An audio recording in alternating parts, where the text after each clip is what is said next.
எப்படியோமா எல்லாம் நல்லபடியா முடிஞ்சிச்சு. ஆமாப்பா, கெட்டதுலயும் ஒரு நல்லது நடந்திருக்கு. பாத்தியா, நம்ம ஸ்ரீ பாப்பாவே நம்ம வீட்டு மருமகளா வரணும்னு அந்த கடவுள் முடிவு பண்ணிட்டாரு. ஆமாமா, அதுக்கப்புறம் நம்ம என்ன செய்ய, இவங்களுக்கு இவங்க தான் அந்த கடவுளே முடிச்சு போட்டப்புறம் நம்ம ஒன்றும் செய்ய முடியாதுல்ல. நீ சொல்றதும் சரிதான்ப்பா. பாஸ்கர், வா வா வா, உன்கிட்ட தான் நான் பேசணும்னு வெயிட் பண்ணின்னு இருக்கேன். என்ன சொல்றான் உன் பொண்ணு? இல்ல இல்ல, என்ன சொல்றான் என் மருமகோ? என்னன்னா சொல்லுவா? ஒன்றும் இல்லை. சரி போட்டோம் விடு. சடனா என்கேஜ்மெண்ட் ஆனல அவ கொஞ்சம் ஷாக்கா இருக்குவா. பரவாயில்ல, டைம் கொடுக்கலாம். ம், ஆமா அண்ணா. சரி வந்து இப்படி உட்கார் வா பாஸ்கர். ஐயோ பரவாயில்ல அண்ணா, சொல்லுங்க. இன்னும் என்ன அண்ணன் பரவாயில்லன்னு, நம்ம 2 பேரும் சம்மந்தியாக போறோம். ஆமாப்பா பாஸ்கர், நீ இந்த வீட்டோட சம்மந்தி. உனக்கு கொடுக்க வேண்டிய மரியாதையை நாங்க கண்டிப்பா கொடுக்கணும். நாளைக்கு அப்புறமா ஸ்ரீ பாப்பா வருத்தப்படக்கூடாது, பாத்தியா? ஐயா அம்மா, எனக்கு இப்படி பண்றதுதான் ஒரு மாதிரி இருக்கு. நீங்க எப்பவும் போல இருங்க. அது சரி. சரிப்பா, வந்து இங்க உட்காரு. கல்யாணத்தை பத்தி உங்ககிட்ட கொஞ்சம் பேசணும். சொல்லுங்க அண்ணா. இங்க பாருப்பா, உனக்கே தெரியும் எங்க வீட்டுல இது முத கல்யாணம், உன் வீட்லயும் இது முத கல்யாணம். அப்போ இது கொஞ்சம் கிராண்டா பண்ணலான்னு யோசிக்கிறேன். ம், சரிங்க அண்ணா. என்னால என்ன ஆகுதோ அது நான் ஸ்ரீபாப்பாக்கு பண்றேன். அவங்க அம்மா நகை கொஞ்சம் இருக்கு, நானும் கொஞ்சம் காசு சேர்த்து வச்சிருக்கேன். எல்லாம் சேர்த்து என்னால முடிஞ்சதை நான் பண்றேன். இதை பத்தியெல்லாம் நான் உங்ககிட்ட பேசவே இல்லையே. இல்லைண்ணே, நீங்க பேசலன்னாலும் முறைன்னு ஒன்று இருக்குல்ல. அப்புறமா நான் இருக்கிற வீடும் ஸ்ரீபாப்பாக்கே எழுதி வச்சிடலான்னு இருக்கேண்ணே. பாஸ்கர், என்ன இது, வீடை எழுதி வச்சுட்டு நீ எங்க போயிருக்க போற? ஆமா பாஸ்கர், நான் இதெல்லாம் எதுவும் எதிர்பார்க்கல. ஏன் மருமகளுக்கு முழுக்க முழுக்க நான் தான் செய்யணும். ஐயோ அண்ணா, அது உங்க பெருந்தன்மை. எனக்கு கடமைன்னு இருக்குல்ல அண்ணா. அப்பதானே அண்ணா எனக்கும் கொஞ்சம் மன நிம்மதியா இருக்கும். விடுப்பா பிரகாஷ், அவன் பொண்ணுக்கு செய்யணும்னு ஆசைப்படுறான், நீ தடுக்காத. நம்ம செய்ய வேண்டியதை செய்யலாம். ம், சரி. அப்போ அம்மா சொன்ன மாதிரியே பண்ணிடலாம். நீ உன் பொண்ணுக்கு என்ன செய்யணும்னு நினைக்கிறியோ செய். ஆனா அந்த வீடெல்லாம் வேண்டாம். அண்ணா, நான் சொன்னா கேட்கவியா மாட்டியா? அந்த வீடு மட்டும் வேண்டாம். அந்த வீடை கொடுத்துட்டு நீ என்ன செய்ய போற? எங்க இருக்கலான்னு உத்தேசம்? அப்படி அந்த வீடை நீ உன் பாப்பாக்கு கொடுக்கணும்னா இங்க வந்து தங்கிக்கோ. அதுக்கு சம்மதமா உனக்கு? ஐயோ என்ன அண்ணா, பொண்ணு கொடுத்த வீட்டுல போய் நான் எப்படி தங்கட்டும்? ஆகாது இல்ல. அதே மாதிரிதான் நீ வீடு கொடுக்கறதும் எங்களுக்கு ஆகாது. இந்த விஷயம் மட்டும் என் மருமகளுக்கு தெரிஞ்சிச்சு, அவ்வளவுதான் உன்னை. என்ன வீடு விஷயம்? பாருமா, உங்க அண்ணன் இருக்கிற ஒரு வீட அவங்க பொண்ணு பேருக்கு எழுதி கொடுக்க போறானா. என்னன்னு கேளு. அண்ணா, என்னண்ணா ஏன் இப்படி பேசுறீங்க? அந்த வீடு கொடுத்துட்டு நீங்க எங்க இருக்க போறீங்க? இததாம்மா நானும் கேட்டுக்கிறேன் உங்க அண்ணன் கிட்ட. இந்த பேச்சை விடுங்க, கல்யாண பேச்சை பாருங்க. எப்போ கல்யாணம் வச்சுக்கலான்னு. ஆமாப்பா, என்கேஜ்மெண்ட் பண்ணிட்டு ரொம்ப நாள் விட வேண்டாம். சீக்கிரமா கல்யாணத்தை வச்சிடலாம். ம், சரிம்மா. அடுத்த முகூர்த்தத்திலேயே கல்யாணத்தை வச்சிடலாம். ம், ரொம்ப நல்லதுப்பா. சரிம்மா, அண்ணா கிளம்புறேன் பாப்பாவை கூப்பிட்டுன்னு. சரி பாஸ்கர், பார்த்து போயிட்டு வா. ரொம்ப தலை போட்டுக்கு எடுத்துக்காத. கல்யாணத்துக்கு செலவு அது இதுன்னு உன்னால முடிஞ்சதை பண்ணு. ம், சரிங்க அண்ணா. அண்ணா, என் மருமகளை நல்லா பார்த்துக்கங்க. சரிம்மா தங்கச்சி, அதை நீ சொல்லணுமா? எத்தனை நாள் சொல்ல தேவையில்ல, இனி சொல்லணும்ல. ஆமாப்பா பாஸ்கர், ரொம்ப வீக்கா இருக்கா. அவளுக்கு கொஞ்சம் பால் பழம்னு கொடுத்து உடம்பு தேத்து. ம், சரிங்கம்மா. 2 நிமிஷம் அண்ணா, ஸ்ரீயும் கிருஷ்ணம் பேசின்னு இருக்காங்க. சரிம்மா தங்கச்சி, நான் வெளியே நிக்கிறேன். பாப்பா பேசி முடிச்சிட்ட உடனே வர சொல்லுங்க. சரிண்ணா. என்ன கிரிஷ் ஸ்ரீ கூட பேசுறானா? ம், ஆமாங்க, பேசிட்டோம். என்ன தப்பா? சேச்சா, அப்படி இல்ல. அவன் சாதாரணமா யாரு கூடயும் பேச மாட்டான். இப்ப என்ன ஸ்ரீ கூட? ஒருவேளை அவன் ஸ்ரீய முதல்ல விரும்பினானா என்ன? சேச்சா, அப்படியெல்லாம் இல்லைங்க. ம், சரி. எப்படியோ நல்லபடியா இந்த கல்யாணம் முடிஞ்சா சரி. ஆமாப்பா, கல்யாணம் நல்லா தடபுடலாம் நடக்கணும். மா, நீங்க சொல்லணுமா? என்ன இப்பதான் வெளியே போனீங்க, திருப்பி எதுக்கு மறுபடியும் வந்தீங்க? என்ன செய்ய, என் பொண்டாட்டியோட அழகை பார்த்துனே இருக்கணும் போல இருக்கு. போதும் போதும், ரொம்ப பார்க்காதீங்க. இப்போவே பார்த்துட்டீங்கன்னா அப்புறமா கல்யாணத்துக்கு அப்புறமா போர் அடிக்கவேன்னு சொல்லுவீங்க. அதெல்லாம் ஒன்றும் சொல்ல மாட்டேன். என் பொண்டாட்டியே எத்தனை வருஷம் ஆனாலும் சரி போர் அடிக்காமல் பார்ப்பேன். ஓஹோ, அப்படியா? நம்பிட்டேன். ஏண்டி, இந்த மாமா மேலே நம்பிக்கை இல்லையா? நிஜமா தான் நம்பு. எது, மாமாவா? ம், ஆமாம். என்னை இனிமே நீ அப்படி தான் கூப்பிடணும். அப்படிதாண்டி எனக்கு பிடிச்சிருக்கு. ஐயோ போங்க, எனக்கு பிடிக்கல. மாமா கோமான்னு இன்னும் பழைய காலத்து ஆள் கூப்பிடுற மாதிரி இருக்கு. ஏன் அப்படி கூப்பிட உனக்கு பிடிக்கலையா? ம். சரி, அப்போ என்ன கூப்பிட பிடிச்சிருக்கு? இப்படி திடுத்துப்புன்னு வந்து கேட்டா என்ன சொல்ல? நான் வேணா நான் யோசிச்சு சொல்லட்டா? மக்கு மக்கு மரமண்ட. எதுக்கு இப்போ இப்படி என்ன திட்டுறீங்க? அப்புறம் ஒரு வயசு பொண்ணுக்கு உண்டான எந்த குணமும் உங்ககிட்ட இல்லை. ஏன் அப்படி சொல்றீங்க? பின்ன என்ன, வெறும் சாப்பிட்றத பற்றி தான் உனக்கு. கொஞ்சம் வேணா ரொமான்டிக்காக பேசுடி. அப்படின்னா என்ன? அடிப்பாவி, உன்னை கட்டிக்கின்னு நான் என்ன பண்ண போறேனோ தெரியல. அந்த கவலையை நீங்கள் படக்கூடாது, நான் தான் அந்த கவலையை படணும். எதனா சொன்னா இப்படி கூட கூட பேசு. இது ஒன்று மட்டும் நல்லா பற்ற வச்சுன்னு இருக்க.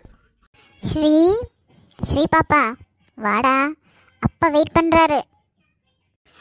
தோத்த வரேன். சரி, அப்பா வெயிட் பண்ணுறாராம், வழி விடுங்க, நான் போகணும். போ, உன்னை என்ன நான் பிடிச்சி வச்சுன்னு இருக்கேனா என்ன? நகருங்க, நான் போகணும். ஐயோ அம்மா, போமா. என்ன? போகணுமா? ஆமாம், அப்பா வெயிட் பண்ணுறாரு. போய் தான் ஆகணுமா? அட ஹிட்லர், ஆமாம். எது ஹிட்லரா? என்னடி, எனக்கு பட்ட பேரெல்லாம் வச்சிருக்க மாதிரி தெரியுது.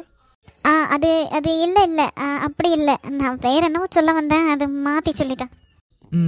அப்படியா? சரி சரி, போகிறதும் போகிற, ஒரு கிஸ் பண்ணிட்டு போ. என்ன கிஸ்ஸா? இங்கே பாருங்க, இப்படியெல்லாம் பேசுனீங்க எனக்கு பிடிக்காது. நான் கத்திடுவேன். எங்க கத்து பார்க்கலாம். நிஜமாவே கத்திடுவேன். கத்து. அத்தை, ஸ்ரீபாப்பா என்னாச்சு? இதோ வரேன். அடிப்பாவி, சும்மா சொல்லுவான்னு பார்த்தா நிஜமாவே கத்திட்டாலே. பாப்பா என்னாச்சு? இதோ வரேன் நான். ஐயோ, எங்கள் அம்மா வரதுக்குள்ளேயே இங்கேருந்து எஸ்கேப் ஆகிடணும். இல்லை, இதை வச்சே என்னை ஓட்டுவாங்க. கல்யாணம் ஆகட்டுண்டி, அப்புறமா உன்னை வச்சுக்கிறேன். பாப்பா என்னாச்சு? என்னாச்சு? ஏன் பயந்துட்ட? என்ன ரியாக்ஷனே சரியில்லை? எதுக்கு அப்படி கத்துன? அது அது வந்து அத்தை, நான் ஒரு பெரிய பள்ளியை பார்த்துட்டேன். அச்சோ, நல்ல பொண்ணு போமா. நான் கூட என்னவோ ஏதோன்னு பயந்துட்டேன். ஒரு பள்ளிக்கா இப்படி கத்துவ? அத்தை, அது வந்து எனக்கு பள்ளினா ரொம்ப பயம் அத்தை. சரியா போச்சு போ. சரி வா, உங்கள் அப்பா உனக்காக காத்துன்னு இருக்காரு. சீக்கிரமாக வீடு போய் சேரு. சரிங்க அத்தை. ஆமாம், இந்த கிறிஷ் பையனை எங்கே காணோம்? தெரியாது அத்தை. ஹலோ, என்ன மேடம் இங்கே உட்காந்துட்டீங்க? ட்ரெஸ் வேறு சேஞ்ச் பண்ணியிருக்கீங்க. என்ன ஆச்சு? உடம்பு சரியில்லையா? இல்லை வீட்டுக்கு போக வழி மறந்து போச்சா? நான் வேணும்னா எடுத்துன்னு போய் விட்டுட்டா? எனக்கு உடம்பும் நல்லா இருக்கு, எங்கள் வீட்டு வழியும் எனக்கு தெரியும். இனி நான் அங்கே போக மாட்டேன்னு சொல்லிட்டேன்ல. நீ தானே என்னோட புருஷன்னு சொல்லி எனக்கு நடக்க வேண்டிய என்கேஜ்மெண்ட்டை கேன்சல் பண்ணிட்டேன். புருஷன் இருக்கிற வீட்டில் தானே பொண்டாட்டியும் இருக்கணும். அதுக்கு தான் இங்கே ஸ்டே பண்ணிட்டேன். What a medical miracle. என்ன கலாய்க்கிறியா? அதுக்கு இல்லை, இப்போதான் இத்தனை வருஷம் கழிச்சு தான் உனக்கு புருஷன் இருக்கிற இடத்துல தான் பொண்டாட்டி இருக்கணும்னு ஞாபகம் வந்துச்சா? இத்தனை வருஷமா நீ கோமாளியா இருந்த? அப்படியே வச்சுக்கோ. இதுதான்டி, இதுதான். இந்த வாய் கொழுப்பு தான் எனக்கு ஆகாது. உனக்கு ஆகாதுன்னா நான் என்ன செய்ய? எப்போ போக போகிறாங்க வீட்டுக்கு? சீக்கிரமா கிளம்பு. Hello, excuse me. இப்போ தானே சொன்னேன், நான் எதுக்கு போகணும்? இங்கே தான் நான் இருக்க போகிறேன். இதுதான் என்னோட வீடு. இதை நீ ஒரு 3-4 வருஷத்துக்கு முன்னாடி நான் ஒரு சின்ன ரூம் எடுத்து தங்கியிருந்தனே, அந்த இடத்துல இருந்து நீ சொல்லியிருந்தியனா உன்னை நான் மாலை போட்டு கௌரவிச்சிருக்குவேன். என் பொண்டாட்டியா உன்னை நான் மனசார ஏற்றுந்திருப்பேன். அதெல்லாம் பண்ணாமல் விட்டுட்டு இப்போ என்னோட ஸ்டேட்டஸை பார்த்து, என்னோட வீட்டு நிலைமையை பார்த்து, என்னோட பேங்க் பேலன்ஸை பார்த்து நீ சொல்றியே, உன்னை என்னன்னு சொல்ல? இங்கே பாரு, எனக்கு உன் கூட சேர்ந்து வாழற எந்த ஐடியாவும் இல்லை. ஒழுங்கு மரியாதையாக இந்த வீட்டை விட்டு போயிடு. என்னது? என் கூட சேர்ந்து வாழற ஐடியா இல்லையா? அப்புறமா எதுக்காக என் என்கேஜ்மெண்ட்டை கேன்சல் பண்ண? என் வாழ்க்கையை நாசமாக்கிட்டு நீ சந்தோஷமா ஒருத்தனை கட்டிக்குவ, நான் வந்து உன்னை வாழ்த்தவா? அப்போ அதுக்கு என்ன அர்த்தம்? ஒரு மண்ணு அர்த்தமும் இல்லை. நீ கிளம்பு இங்கேருந்து.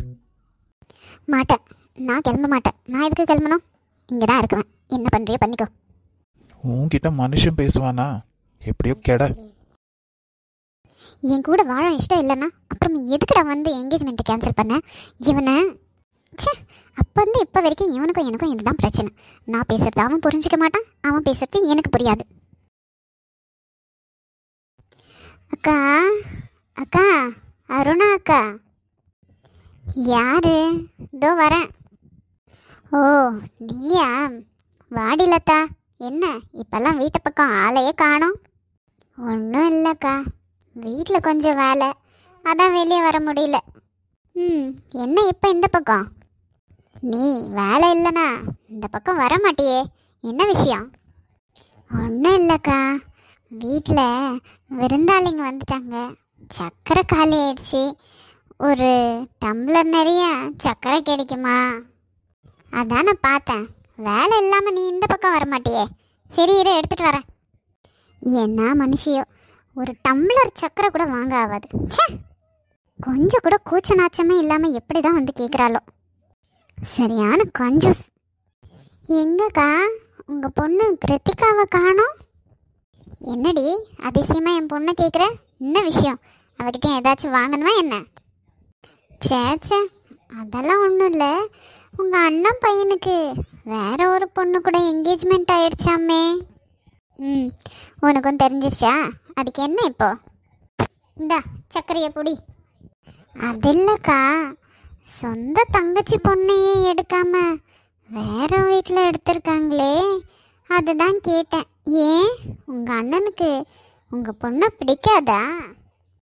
அதெல்லாம் பிடிக்கும், ஆனால் ரத்த சம்பந்தத்தில் கட்டக்கூடாதுன்னு எங்கள் அண்ணன் எடுக்கல, அவ்வளவுதான். மற்றபடி நீ நினைக்கிற மாதிரியெல்லாம் ஒன்றும் இல்லை.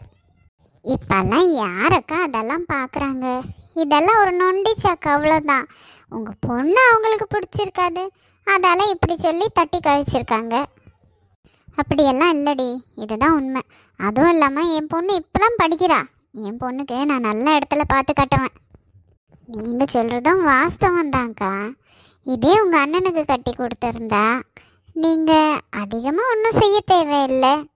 இதே வெளியாளுக்கு கட்டி கொடுத்தீங்கன்னா 5 மூட்டை 60 செய்யணும், டவுரி கொடுக்கணும், கார் வாங்கணும், நகை வாங்கணும், இத்தனை இருக்குல்லக்கா. அதான் சொன்னேன். உனக்கு முன்னாடியே எனக்கு தெரியாதா? இதெல்லாம் நான் கணக்கு போட்டு வச்சது தான். இருக்கட்டும், என் பொண்ணு யாரை கட்டினாலும் எங்கள் அண்ணன் என் பொண்ணுக்கு என்ன செய்யணுமோ அதை கண்டிப்பாக செய்வான். என்னக்கா என்ன சின்ன பிள்ளைத்தனமாகவே இருக்கீங்க. இப்படியெல்லாம் உலகத்தை கண்மூடித்தனமாக நம்பாதீங்க. உங்கள் அண்ணன் தனியாக இருந்தால் நீங்கள் சொல்கிறதெல்லாம் நடக்கலாம். ஆனால் இப்போ அப்படியா? உங்கள் அண்ணனுக்கு மனைவி இருக்காங்க, அதுவும் இல்லாமல் கொஞ்ச நாளில் மருமக வந்துட போகிறா. அவங்க 2 பேரும் செய்ய விட்டுருவாங்களா? என்ன லதா சொல்கிற? ஆமாக்கா, ஆம்பளைங்கெல்லாம் கல்யாணம் ஆகிற வரைக்கும் தான் அப்பா அம்மா தங்கச்சி அக்கான்னு உருகுவாங்க. அவங்களுக்குன்னு ஒரு குடும்பம் ஆயிட்டா எப்படி அக்கா உங்களெல்லாம் கண்டுக்குவாங்க? அதுவும் இல்லாமல் புது மருமக வரா, அவ்வளோதானே மெச்சிக்க எல்லாம் செய்வாங்க. இதெல்லாம் என்ன உங்களுக்கு தெரியாதா? இல்லை லதா, நீ 1000 தான் சொல்லு, எனக்கும் எங்கள் அண்ணனுக்கும் எவ்வளோ பெரிய சண்டை இருந்தாலும் சரி, அதெல்லாம் கொஞ்ச நாளைக்கு தான். அப்புறமா அவனே என்கிட்ட வந்து பேசிடுவான். இப்பயும் அதுதான். ஓஹோ, அப்பனா சண்டை போட்டு வந்தீங்களா? ஐயோ, இவகிட்ட வாயை கொடுத்து நானே வம்பல மாட்டிக்கிட்டனே. சே சண்டைலாம் ஒன்றும் இல்லை, பொதுவாக சொன்னேன். இப்போதான்க்கா தெரியுது, நீங்கள் உங்கள் பொண்ணை கட்டலைன்ட்டு சண்டை போட்டு வந்திருக்கீங்க, அப்படி தானே? அதெல்லாம் ஒன்றும் இல்லை லதா. ஆமாம், உங்கள் வீட்டுக்கு யாரோ விருந்தாளி வந்திருக்காங்கன்னு சொன்னேன். நீ என்னடா நான் என்கிட்ட கதை அடிச்சுன்னு நிற்கிற? போய் வந்து உங்களை கவனி. பரவாயில்லக்கா, அவங்க என்ன வெயிட் பண்ணுவாங்க. விட மாட்டோம் போல தெரியுதே. இல்லைம்மா லதா, நம்ம வீட்டுக்கு வந்த விருந்தாளிங்களை இப்படி நம்ம வெயிட் பண்ண வைக்கக்கூடாது, அது நல்லதில்லை. இவன் விருந்தாளியெல்லாம் அனுப்பிட்டு நிதானமாக வா, உட்காந்து பேசலாம். நிஜமாவாக்கா சொல்கிறீங்க? எல்லாரையும் அனுப்பிட்டு வரட்டா? சரி, அனுப்பிட்டு வா. அப்போ சரிக்கா, நான் எல்லாருக்கும் காஃபி போட்டு கொடுத்துட்டு சீக்கிரமாக அவங்கள அனுப்பி வச்சுட்டு வந்துடுறேன். சரி போ. இவங்க வீட்டுக்கு நிஜமாவே விருந்தாளிங்க வந்திருக்காங்களா, இல்லை நம்ம வீட்டு கதையை கேட்கறதுக்குன்னே இவன் வந்தாளா? இவ கொஞ்சம் டேஞ்சரான ஆள் தான், இவகிட்ட பத்திரமா இருக்கணும். டேய் கார்த்திக், கார்த்திக், ம் என்னடா என்னடா கோபி? என்னடா எத்தனை முறை கூப்பிடுறது உன்னை? அப்படி என்ன அந்த மாதிரி யோசனை? ஒன்றும் இல்லை, சும்மா தான். என்ன சொல்லு. அங்க பாரு, கேன்டீன்ல எல்லாரும் முந்தி அடிச்சு தட்டை எடுத்துன்னு போய் இருக்கிற ஐட்டம் எல்லாத்தையும் காலி பண்ணின்னுக்கிறானுங்க. நீ என்ன சாப்பிடாம இங்கே நிக்கிற? என்னமோ யோசிக்கிற. என்ன, நல்லதா கெட்டதா? எனக்கு நல்லது, மற்றவங்களுக்கு தெரியல. அப்போ மற்றவங்களுக்கு கெட்டது. என்னடா? ஒன்றும் இல்லை, விடுடா, வா சாப்பிட போகலாம். மச்சான், இங்க பாரு, நீ நல்லா படிக்கிற பையன். உனக்கு யாரும் இல்லை. ஸ்காலர்ஷிப்பில் நீ படிக்கிற. நல்லா படிச்சு முன்னேற வழியை பாருடா. என்னடா அட்வைஸ் எல்லாம் பலமாக இருக்கு? என் ஃப்ரெண்டை பற்றி எனக்கு தெரியாதா? உன் யோசனையும் ரொம்ப பலமாக இருக்கே. என்ன, எதை பற்றி யோசிக்கிற? நான் ஒரு பொண்ணை விரும்புகிறேன்டா. நாசமா போச்சு போ. ஏன்டா அப்படி சொல்கிற? நான் விரும்பினா அந்த பொண்ணோட லைஃப் நாசமாக போகுன்றியா? அப்படி இல்லைடா. அப்புறம் ஏன்டா? அப்பா அம்மா இல்லாத நான் யாரையும் விரும்பக்கூடாதா? எனக்கு வாழறதுக்கு ரைட்ஸ் இல்லையாடா? நான் லவ் பண்ணக்கூடாதா? மச்சான், நீ பண்ணலாம்டா. நீ இருக்கிற அழகுக்கு நிறைய பொண்ணுங்க உன்னை தேடி வருவாளுங்க. ஆனால் இது இல்லை நேரம் அதுக்கு. நீ உன்னையே ப்ரூவ் பண்ணணும்டா மச்சான். யாரும் இல்லாத இந்த பையன் பெரிய லெவலில் வந்திருக்கான்னு எல்லாரும் உன்னை அப்ரிஷியேட் பண்ணணும். இப்போவே நீ லவ் அது இதுன்னு போய் பிளாக் மார்க் வாங்கிக்காதடா. இல்லைடா மச்சான், நான் ஒரு பொண்ணை ரொம்ப சின்சியராக விரும்பினேன். அவளை என்னால் யாருக்கும் விட்டு கொடுக்க முடியாது. ஆனால் அவளுக்கு இன்னைக்கு என்கேஜ்மெண்ட் ஆகிடுச்சான். அது கேட்டதுலேருந்து எனக்கு அப்படியே ரத்தமெல்லாம் கொதிக்குதுடா. நீ லவ் பண்ணா போதுமாடா? அந்த பொண்ணும் பண்ணும் தானே? அந்த பொண்ணு உன்னை லவ் பண்ணுச்சா? தெரியலையே. அப்புறம் என்ன? அந்த பொண்ணை பற்றி எதுவும் தெரியாமல் நீ மட்டும் லவ் பண்ணிட்டு அதை அவன் மேலே திணிக்காதடா. இல்லைடா, இல்லை. எனக்கு அந்த பொண்ணு வேணும். எனக்கு அந்த பொண்ணு வேணும்டா. அவள் இல்லாமல் என்னால் வாழ முடியாது. அது என்னால் நினச்சி கூட பார்க்க முடியாது. மச்சான், நான் ஒரு விஷயம் சொல்லுவேன், தப்பாக நினச்சிக்காத. நீ என் ஃப்ரெண்டு தான். அதுக்குன்னு நீ தப்பு பண்ணுறத கூட பார்த்துன்னு என்னால் இருக்க முடியாதுடா. என்ன சொல்லு. நீ பாருடா, உன்னோட இன் அண்ட் அவுட் எனக்கு தெரியும். நீ வேணும்னா உன்னை பற்றி யாருக்கும் தெரியாதுன்னு நினச்சின்னு இருக்கலாம். ஆனால் நீ யாருன்னு எனக்கு நல்லா தெரியும். நீ அடிக்கடிக்கு பொண்ணுங்க கூட வெளியே போகிறது இதெல்லாம் சரியில்லடா மாப்பிள்ள. இதில் என்னடா இருக்கு? எனக்கு பிடிச்சிருக்கு, போகிறேன். அப்போ நீ லவ் பண்ணுறேன் அப்படின்னு சொல்கிறது? நான் கூட போகிற பொண்ணுங்கெல்லாம் ஃபேமிலி லைஃப்க்கு செட் ஆக மாட்டாளுங்கடா. அதை நான் இப்போ பார்த்துருக்கேன் பாரு. லவ் பண்ணுறேன்னு சொன்னனே, அந்த பொண்ணு அப்படி ஒரு அழகுடா. குடும்ப குத்த விளக்குன்னா அவ தான். உன்ன மாதிரியே அந்த பொண்ணும் வேற பசங்க கூட வெளியே போனா உனக்கு ஓகேவா? Gopi, mind you words. என்ன பேச்சு பேசுகிற? அவ என்னோட ஸ்ரீதேவி, எனக்கு மட்டும்தான் சொந்தம். இப்போ வழிக்கு வந்தியா? அவ உனக்கு மட்டும்தான் நினைக்கிற. நீ உனக்கு வர வேண்டியவளும் நீயும் அவளுக்கு மட்டும்தான் நினைக்கணும் தானடா. அவள் அப்படி தானே நினச்சி வருவா. இப்படி நீ கண்டு பொண்ணுங்க கூட போகும்போது உன்னோட லைஃப் பார்ட்னருக்கு நீ துரோகம் பண்ணுற மாதிரி தானடா. இதே பொண்ணுங்க பண்ண தப்பு, ஆனால் நீ பண்ணலாமா? இங்கே பாருடா, ஆம்பளைங்களும் பொம்பளைங்களும் ஈக்குவல் கிடையாது. நாங்கள் என்ன வேணால் செய்யலாம். பட் எனக்கு வரவ எனக்கு உண்மையாக இருக்கணும். போடா பைத்தியக்காரா. அப்போ அவளும் இதே மாதிரி நினச்சா உன் லைஃப் அந்தரத்தில் தான் தொங்கும். இங்கே பாரு கார்த்திக், நான் உன்னோட வெல் விஷரா, உன்னோட பெஸ்ட் ஃப்ரெண்டாக ஒன்று மட்டும்தான் சொல்லுவேன். இது வரைக்கும் நீ எப்படி இருந்தியோ விட்டுரு. ஆனால் இனிமே உனக்கு வரப்போகிற வருங்கால மனைவிக்கு நீ உண்மையாக இருக்க நினச்சி பாரு. உண்மையாக இருக்கிறதுக்கு ட்ரை பண்ணு. இதை விட ஒரு கணவனா வைஃப்க்கு பெரிய கிஃப்டே தர முடியாது. நான் சொல்கிறது உனக்கு கஷ்டமாக தான் இருக்கலாம். பட் இங்கே பாரு, நீ நல்ல பையன்டா. உன்னை யாரோ தான் இப்படி தப்பாக வழி நடத்தியிருக்காங்க. நல்லா படிக்கிற காலேஜ்லேயே நீ தான்டா ஃபர்ஸ்ட். அது உனக்கு தெரியலையா? பட் இந்த மாதிரி விஷயத்தில் ஏன் உன் கேரக்டர் நீயே ஸ்பாயில் பண்ணிக்கிற? இங்கே பாரு, அந்த பொண்ணுக்கு என்கேஜ்மெண்ட் ஆயிடுச்சுன்னு சொல்கிற. அந்த பொண்ணை விட்டுரு. உனக்காக உன்னோட அன்பை பார்த்து உனக்காகவே ஒருத்தி வருவா. அவளை லவ் பண்ணு. இப்படி வேற ஒருத்தரை என்கேஜ் பண்ண பொண்ணை போய் டிஸ்டர்ப் பண்ணாதடா. உன்னோட ஃப்ரெண்டா என்னால் இது மட்டும்தான் சொல்ல முடியும். சரி, சீக்கிரம் வா, சாப்பாடு காலி ஆகிட போகுது. இவன் என்ன இப்படி சொல்கிறான்? இவன் என்னோட மைண்டை டைவர்ட் பண்ணுறான். விட மாட்டேன். எனக்கு அந்த ஸ்ரீ வேணும். எனக்கு மட்டும்தான்.